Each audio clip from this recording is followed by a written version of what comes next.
The COVID-19 pandemic has led to significant challenges for healthcare organizations globally. But more specifically, it's been a major challenge for patients with multiple myeloma and the clinicians who are trying their best to give the optimal treatment. What we've been trying to do is to make a case-by-case recommendation to patients on the basis of their risk and benefit of ongoing treatments for multiple myeloma and optimizing and choosing the treatments on this basis. Essentially, the working hypothesis has been to try and minimize the number of visits of patients to hospital to allow them to effectively shield at home and to try and minimize them picking up a severe COVID-19 infection. What we can't do is completely abrogate or remove their risks.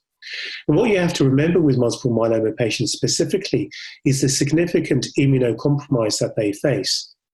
They have immunoparesis, and this is compounded even more by the use of CD38 monoclonal antibodies and other highly effective myeloma agents, which cause the depletion of plasma cells. And what we do see is this pan-hypogammaglobulinemia, and hence the recurrent viral and respiratory infections that patients receive. Our approach to this end has been to try and shift towards oral regimens as far as possible, and that would typically be using the immunomodulatory agents thalidomide, lenalidomide, and pomalidomide. Now, of course, these agents, whilst they are very effective treatments, may not always be the most effective treatments, particularly for those patients with adverse risk myeloma, where we know that proteasome inhibitors really can be beneficial. To that end, ixazomib lends itself as being very convenient, as being an oral proteasome inhibitor, and we are able to deliver this at home. But certainly for other patients, particularly those with 17p and double and high-risk patients or those with extramedullary disease, it is important to be able to give them subcutaneous Velcade. And so most hospitals are looking into the home delivery of this drug or by bringing patients up to hospital on a very selected case-by-case basis to receive this treatment.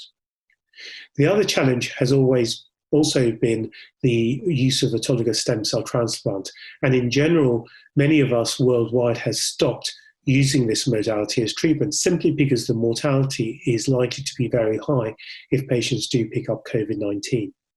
This is clearly unfortunate for patients, but for the most part, if patients have standard risk disease, we can indeed manage and continue then treatments with ongoing standard proteasome inhibitor and immunomodulatory agents. And this is really talking about the IFM 2009 clinical trial where patients were randomized to receive ongoing treatment. And what you can see from that study is that patients with standard risk disease actually did do okay with continuous treatment.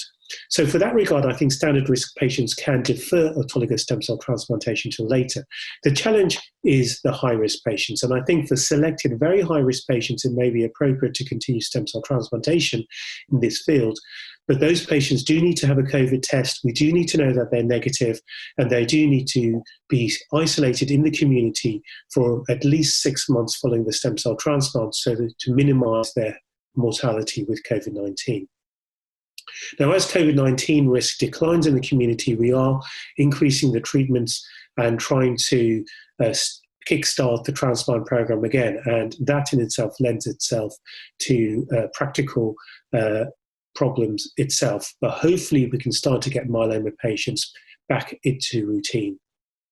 Of course, this has been a major challenge for us in general, and the use of teleclinics and remote consultations has been an interesting field.